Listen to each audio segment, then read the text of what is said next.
What up, internet? TV Geek here, and I just got done watching a doubleheader of Parks and Rec. It was pretty great. First up, we had the fight. The fight was a good episode. I mean, it got the whole crew together at the Snake Hole Lounge so that Tom could launch his snake juice. And there was a lot of gold in this episode. Baba booey.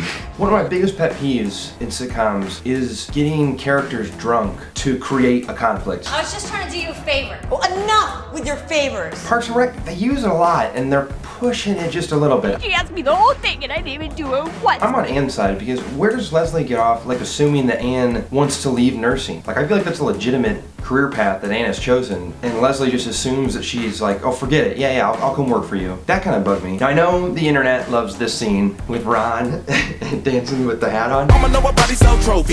That's great, but I was a little bummed that nobody else was as psyched about when Andy threw up the next day. Like,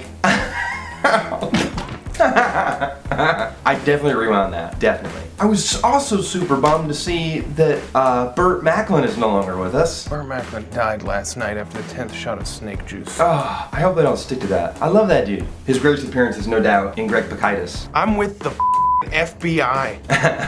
That's it, dibs on Burt Macklin for Halloween. You heard it here, Burt Macklin. Yeah. Nothing to see here. Alright, anyway. Oh, I loved how Ron fought for Tom, but he didn't win. And Tom didn't find out that Ron fought for him. It was just for us. We don't need to have a payoff for that just yet. I mean, it might happen in the future, but I gotta give props to Parks and Rec for doing that move. Road trip, good episode. We finally got to see Ben and Leslie kiss, which we've all been waiting for. Although some people are hating, but whatever. I think they're super cute, and I totally want them to bone. God, Chris is a jerk. Like, he's a little bit bugging me. The whole, literally, who's this? My street is really busy today.